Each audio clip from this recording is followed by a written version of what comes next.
தமிழகம் எங்கும் Max Gold, cash for your gold. Max Gold நீங்க தங்க மட்டும் இல்லைங்க, பிளாட்டினம், டைமண்ட், சில்வர், ரூபினி எதை வேணாலும் விற்கலாம். உங்களுக்கான பணம் ரொக்கமா கையிலயோ இல்லைன்னா பேங்க் அக்கௌண்ட்லயோ உடனடியாக செலுத்திடுவாங்க. மார்க்கெட் மதிப்பை விட 100 ரூபாய் ஒரு கிராமுக்கு உங்களுக்கு கூடுதலா கிடைக்கும். தமிழ்நாடு முழுக்க டோர் ஸ்டெப் சர்வீஸும் இவங்க ப்ரொவைட் பண்றாங்க. உங்களுக்கு கோல்ட விற்கணும்னா அதுக்கு ஒரே ஒரு பெஸ்ட் பிளேஸ் மேக்ஸ் கோல்டு தான். கால் 044. வணக்கம். Big topic with Karthik Maikumar. Russia செஞ்சுக்கிட்டு இருக்க இந்த ட்ரில்லு, அதுல இந்தியாவும் ஈரானும் இப்ப சேர்ந்துருக்கு. இதை பத்தி பார்க்க போறோம். விளாடிமிர் புட்டின் அவர்கள் ராணுவ சீருடையில தோன்றி இருக்காங்க, பல விஷயங்களை பேசியிருக்காங்க. அதை பத்தி பேச போறோம். நிகழ்ச்சிக்குள்ள போலாம்.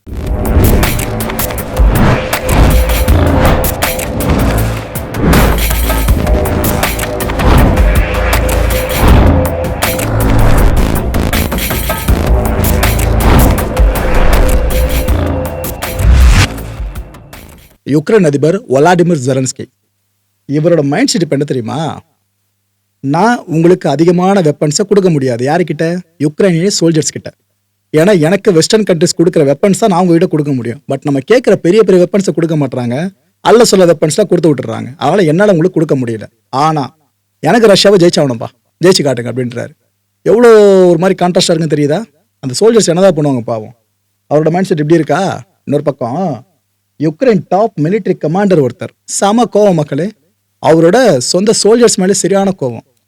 இப்ப 2 பேரை தூக்கிட்டாங்க. அந்த ராணுவத்துல உயரதிகாரியா இருந்த 2 பேரை சேவையை விட்டு தூக்கிட்டாங்க. அது காரணம் என்ன தெரியுமா? இன்னொரு மிக முக்கியமான டெரிட்டரிய யுக்ரைன் ரஷ்யா கிட்ட இழந்துருச்சு. இதைத்தான் நம்ம ஆரம்பத்துல சொல்லிக்கிட்டு இருக்கோம். இந்த கான்ஃபிளிக் பெருசா போக போக போக 20% நிலன்றது 40% நிலமா மாறணும். ஆச்சரியப்படுறதுக்கு இல்லை. யுக்ரைனோட 40% நிலப்பரப்பு ரஷ்யா அதுக்கப்புறம் சொந்தம் கொண்டாடலாம். அதை நோக்கி தான் போயிட்டு இருக்கு. இதுல என்ன நம்ம குற்றச்சாட்டு முன் வைக்கிறாங்க. அந்த 2 சீனியர் அபிஷியல்ஸ் தூக்குனதுக்கு, அந்த டெரிட்டரி கைவிட்டு போனதுக்கு இவங்க காரணம்ன்ற குற்றச்சாட்டு மட்டும் கிடையாது. நீங்க ரஷ்யாவுக்கு வேலை பார்க்குறீங்களோ அப்படின்ற குற்றச்சாட்டு வேற, தேச துரோக குற்றச்சாட்டு அவங்க மேல சுமத்தப்பட்டிருக்கு. வாய்ப்பு இருக்குன்னு நினைக்கிறீங்களா மக்களே? யுக்ரைன் ராணுவத்துல பெரிய பெரிய பொறுப்புகள் இருக்கிற முக்கியமான நபர்கள், அவங்கள பல பேர் ரஷ்யாவுக்கு வேலை பார்க்குறவங்களா இருப்பாங்களா? சொல்லுங்க. ரைட்டு. ஜெலன்ஸ்கி இப்ப என்னென்ன சொல்றாருன்னா, அமெரிக்கா இந்தியா மேல டாரிஃபை இம்போஸ் பண்ணிச்சுல, அதனால புரிஞ்சுக்க முடியுது எதுக்காக பண்ணீங்க அப்படின்னு சொல்லிட்டு, ரஷ்யாவுக்கு ப்ரெஷர் கொடுக்கறதுக்காக. ஆனா நான் எதிர்பார்க்கறது, நீங்க ரஷ்யாவே டைரக்டா அடிங்களா, அது மேல நிறைய தடைகளை போடுங்களா, அதை விட்டு சுத்திட்டு வரீங்க அப்படின்னு கேட்கிறாரு. ட்ரம்ப் ரஷ்யாவை டைரக்டா அடிச்சிருவாரா? புரிஞ்சிருக்கும். Okay right. இந்த டிலே இருக்கு பாத்தீங்களா, நீங்க ரஷ்யாவுக்கு எதிராக டைரக்டா இது போல அமெரிக்கா செயல்படாம இருக்கிறது, இந்த தாமதம் ரஷ்யா திரும்ப திரும்ப போருக்கு பெருசா ஆயத்தமாயிட்டு இருக்கோம். அவங்க திரும்ப திரும்ப பெரிய பெரிய ஆயுதங்களை கொண்டு வந்து யுக்ரைன்ல போட்டுக்கிட்டே இருப்பாங்க, அதுக்கு தாங்க வழி அமைக்குது அப்படின்னு இந்த மனுஷன் புலம்பி தள்ளியிருக்காப்புல. இதெல்லாம் ட்ரம்ப்புக்கு அதில் விழாமையா இருக்கும். ஏன்னா உலக நாடுகளே பேச ஆரம்பிச்சிச்சு, ட்ரம்ப் ரஷ்யாவுக்கு ஆதரவாக செயல்படுறாரு, யுக்ரைனுக்கு எதிராக செயல்படுறாருன்னு. இந்த டாக் இப்படியே பெருசா போனா நல்லா இருக்காதுன்னு சொல்லிட்டு முறை ஒரு விஷயத்தை எஸ் சொல்லியிருக்காப்ல. என்ன விஷயம் தெரியுமா? இந்த PURL சொல்லுவாங்க, அதாவது பிரியாரிட்டைஸ்டு யுக்ரைன் ரெக்வயர்மெண்ட்ஸ் லிஸ்ட். இந்த விஷயத்துல new financial arrangement with NATO அலைஸ்ல ஃபர்ஸ்ட் டைமா அமெரிக்கா வெப்பன்ஸ் அண்ட் பேக்கேஜஸை யுக்ரைனுக்கு வழங்க போறாங்க. அதுக்கு ட்ரம்ப் இப்போ ஓகே சொல்லிட்டாருங்க. இவ்வளோ கலைபரம் நடந்து முடிஞ்ச பிற்பாடு தான் ஓகே சொல்லியிருக்காரு. ஆனா ஒன்று, அலாஸ்கா சம்மிட் மட்டும் வெற்றிகரமாக முடிஞ்சிருந்து ட்ரம்ப் நினைச்ச ரிசல்ட் கிடைச்சிருந்தா மனுஷ கட்சிக்கு ஓகே சொல்லியிருக்கவே மாட்டாப்ல. ஆனா அதுவும் நெகட்டிவா முடியவே தான் இப்போ ஓகே சொல்லி தொலைச்சிருக்காரு.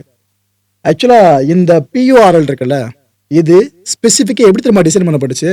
இந்த அமெரிக்கா ராணுவத்துக்கிட்ட இருக்க ஸ்டாக் பைல்ஸ்ல இருக்கும் பாருங்க, கையிருப்புல நிறைய ஆயுதங்கள், அதையெல்லாம் எப்படி எப்படி நம்ம சப்ளை பண்றது, இதை சார்ந்து பிரத்யேகமா உருவாக்கப்பட்டதுதான் இது. அப்ப ஏற்பட விஷயத்தை பேஸ் பண்ணி தான் யுக்ரைனுக்கு ஓகே சொல்லியிருக்காங்க. இப்போ யுக்ரைனுக்கு ஒரு பக்கம் ஓகே சொல்லிச்சா, இன்னொரு பக்கம் போலந்து பத்தி ஏறி ஆரம்பிச்சதுன்னா நிக்கலையே. ஏன்னா போலந்து வான்பரப்ப ரஷ்யன் ட்ரோன்ஸ் பிரீச் பண்ணிச்சுன்னு பெரிய பஞ்சாயத்து ஓடிக்கிட்டு இருக்குல்ல. போலந்தோட அயன் டிஃபெண்டர் 25 இந்த மிலிட்டரி எக்ஸசைஸ் சமீபத்தில் ஆரம்பிச்சுதா, இப்ப இன்னும் அதிவேகமா போக ஆரம்பிச்சிட்டு இருக்குங்க. இந்த மாசம் முடிவு வரைக்கும் போக போகுது. இப்ப ரொம்ப பீக்கு போக ஆரம்பிச்சிடுச்சு. கிட்டத்தட்ட 30,000 போலந்து சோல்ஜர்ஸ், இது பத்தாதுன்னு அலைடு ட்ரூப்ஸ்ல இருந்து பல பேர் வந்திருக்காங்க. எல்லாரும் சேர்ந்து 600 பீசஸ் ஆஃப் எக்யூப்மெண்ட்ஸை வச்சுக்கிட்டு எந்த அளவுக்கு முடியுமோ அந்த அளவுக்கு ட்ரில்ல ரொம்ப இன்டென்ஸா கொண்டு போயிட்டு இருக்காங்க.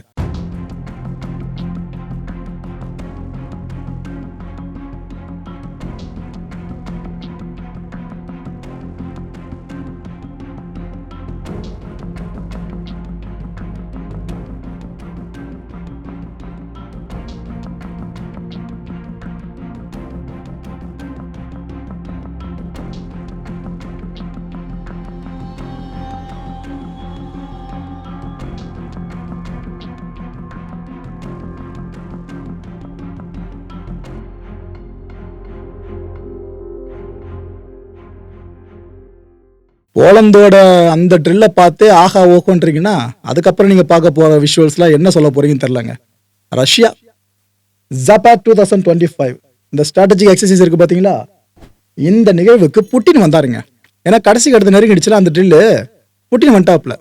ஏன்னா ரஷ்யாவும் பெலாரஸும் சேர்ந்து இந்த ட்ரில்லை கோஆர்டினேட் பண்ணுறாங்களே, ஃபுல்லாக கண்டக்ட் பண்ணி கொண்டு போகிறாங்க. அந்த ஈவெண்ட் கடைசி நேரத்தோட வராமல் இருந்தால் எப்படி? மிலிட்ரி யூனிஃபார்மில் ஒரு அவ்வளோ சீக்கிரம் பார்க்க முடியாது, இப்போ பார்க்க முடியுது. வந்த அவர் சோல்ஜர்ஸ் கிட்ட பல விஷயங்கள் பேசினார். மிக முக்கியமா டியர் காம்ரேட்ஸ்னு ஆரம்பிச்சாருங்க.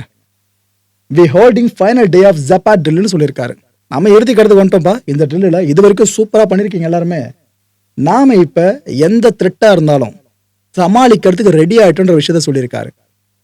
இந்த ட்ரில் இருக்குல்ல, இதில் 41 ட்ரைனிங் கிரவுண்ட்ஸ் இருந்ததாகவும் 1,00,000க்கும் மேற்பட்ட சர்வீஸ் பர்சனல் பங்கேற்றதாகவும் 10,000 pieces of weapons and military எக்யூப்மெண்ட்ஸை பயன்படுத்துறதாகவும் 333 ஏர்கிராஃப்ட்ஸ், இந்த ஜெட்ஸ் அப்புறம் இந்த லாஜிஸ்டிக்கல் சார்ந்து எல்லாமே சேர்த்து 333 ஏர்கிராஃப்ட்ஸ், 247க்கும் மேற்பட்ட வெசல்ஸ், இது எல்லாமே இன்வால்வ் பண்ணியிருந்ததா அவர் சொல்லியிருக்காருங்க.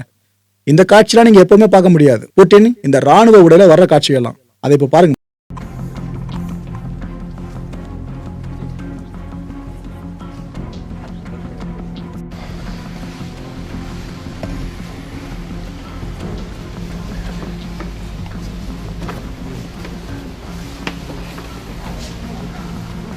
Уважаемые товарищи,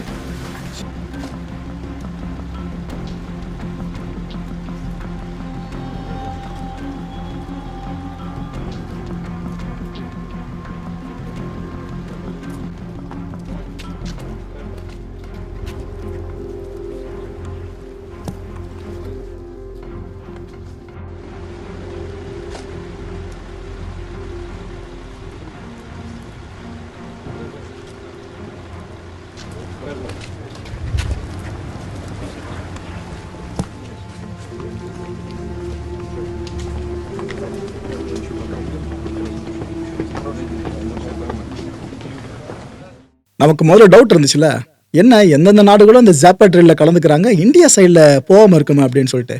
அந்த குறை இனிமே வேணாங்க. இந்தியா மட்டும் இல்லை, ஈரானை சேர்ந்த சோல்ஜர்ஸும் இந்த ஜாப்பாட் ட்ரில் இருக்கு பார்த்தீங்களா, இதில் பார்ட்டிசிபேட் பண்ணியிருக்காங்க, அப்சர்வ் பண்ணியிருக்காங்க போயிட்டு. ப்ரோ அப்படின்னா என்ன, நம்மளாம் ஒரு டீமை ஃபார்ம் பண்ணிட்டோமா கேட்டிங்கன்னா, அது நம்ம அன்அனௌன்ஸ்டாக ஆல்ரெடி ஃபார்ம் பண்ணிட்டோம். ஆனால் ஒரு விஷயத்த மறந்துடாதீங்க, அமெரிக்காவை சேர்ந்த மிலிட்ரி அஃபிஷியல்ஸ் சில பேர் வந்தாங்க இதே ட்ரில்லுக்கு. நேட்டோ சேர்ந்த சில நாடுகள் அதோட மிலிட்ரி ஆஃபீஷியல்ஸும் வந்தாங்க. ஸோ இதை வச்சு நீங்கள் ஒரே டீமில் மட்டும் இருக்க எல்லாருமே அப்படின்னு சொல்லிட முடியாதுல்ல. வித்தியாசம் புரிஞ்சுக்குங்க. இவங்க எப்படி அப்சர்வ் பண்ண வந்தாங்களோ அதே போல தான் இந்தியா ஈரானும் போயிருக்கு. என்ன, அவங்களுக்கு கிடைக்கிற அந்த வெல்கம் டெப்த்தை விட நமக்கான வெல்கம் டெப்த் ரஷ்யா கிட்ட அதிகமாக இருக்கு, அவ்வளோதான்.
Обусловливает переход от строго вертикальной связи управления. Самолет Як-130 является современной изучением летного состава вопросом применения авиационных бомб. Сейчас порядок. Отличить является два ствола. Повышает его огневую мощь. Противотанковый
ரஷ்யாவோட அர்கான்ஜெல்ஸ்க் இருக்கு பாத்தீங்களா, நியூக்ளியர் சப்மரீன். இது கேலிபர் மிசைல் இருக்குல்ல, அதை லான்ச் பண்ணிருக்கு. இது எல்லாமே ஜாப்போட ஒரு அங்கம் தான். அதாவது காலாட்படை மட்டும் இல்ல, விமானப்படை, கப்பல் படை எல்லாத்திலும் தங்களோட பலத்தை ட்ரில் மூலமா நிரூபிக்கிறது அந்த ஃபுல் ஈவெண்ட்டுமே. இந்த பேரன் சி இருக்குல்ல, அங்கதான் இந்த லான்ச் நிகழ்வு நடந்துச்சுங்க. எதிரிகளை தாக்குறது கிடையாது, ஒரு டம்மி டார்கெட் இவங்க செட் பண்ணிட்டு அதை அடிக்கிறது. ஆனா ஃபியூச்சர்ல எதனா பெருசா போர் வெடிக்குதுன்னா அப்ப இதெல்லாம் கை கொடுக்கும். இது எப்படி தெரியுமா அமைஞ்சிருக்கு? ஏற்கனவே காலாட்படை வச்சு நேட்டோவை த்ரெட் பண்ணியாச்சு, விமானப்படை வச்சு த்ரெட் பண்ணியாச்சு. அப்புறம் அந்த கப்பல் படம் இருக்குல்ல, அதுல ஒரு த்ரெட்டை வாங்கிக்கொண்ட மாதிரி தான் இந்த ஒரு காட்சி வெளியே வந்திருக்கு. Командир окончен, снят с приема целеуказания. Обнаружен боенадзорный корабль в зоне досягаемости ракетного оружия. Целеуказание боевое. Утверждаю, решил нанести удар одной крылатой ракеты по боевому надводному кораблю. Учебная тревога, ракетная атака, стрельба противокорабельными ракетами «Калибр» по морской цели.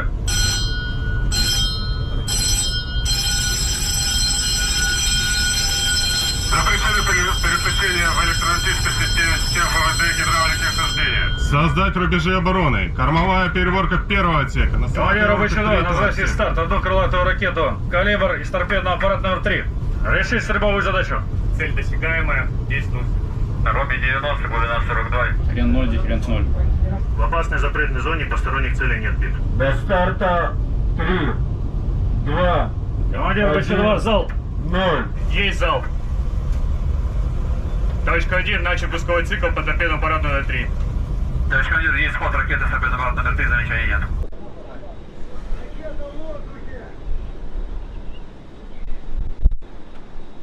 இந்த நேரத்தில் ரொம்ப தர்மசங்கடமான ஒரு தலைவர் யாரா இருப்பார்னு பார்த்தீங்கன்னா வடகொரிய அதிபர் கிம் ஜாங் உன் தான். ஏன்னா ரஷ்யா கேட்ட ஒரே வார்த்தைக்காக அவர் நாட்டிலேருந்து சோல்ஜர்ஸ் ஆயிரக்கணக்கில் யுக்ரைனுக்கு எதிராக சண்டை போட அனுப்பிச்சு விட்டுருக்காரா? போனதில் எத்தனை சோல்ஜர்ஸ் திரும்ப உயிரோட நாட்டுக்கு வராங்கன்னு நினச்சிட்டு இருக்கீங்க? வடகொரியாவுக்கு பல பேரும் வீரமரணம் அடைஞ்சிட்டாங்க தான் செய்தி வந்துகிட்டு இருக்கு. இதுக்கு மத்தியில் வெற்றிகரமாக போரிட்டு நாடு திரும்பி இருப்பாங்களே அந்த சோல்ஜர்ஸை கிம் ஜாங் உன் அவர்கள் ஆரத்தழுவி வரவேற்கிறதா இருக்கட்டும், உயிர் நீத்திருப்பாங்களே அவங்கள ஃபேமிலிஸை அவர் அரவணைக்கிறதா இருக்கட்டும், இது போல விஷயங்கள் இன்னும் காட்சியில் வெளியே வந்துட்டு தாங்க இருக்கு.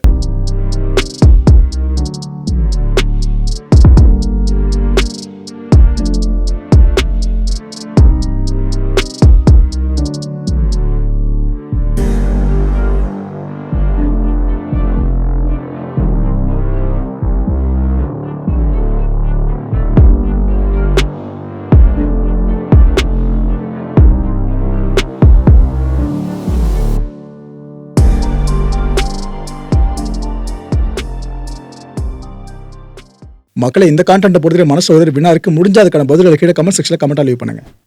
நேட்டோவோட இப்போதைய மனநிலை என்னவா இருக்கும்னு நினைக்கிறீங்க? ஏன்னா இந்த ஜாப்பட் ட்ரில்ல அவங்க கண்டிப்பாக பார்த்துருப்பாங்களே, என்ன நினைச்சிருப்பாங்க பார்த்துட்டு.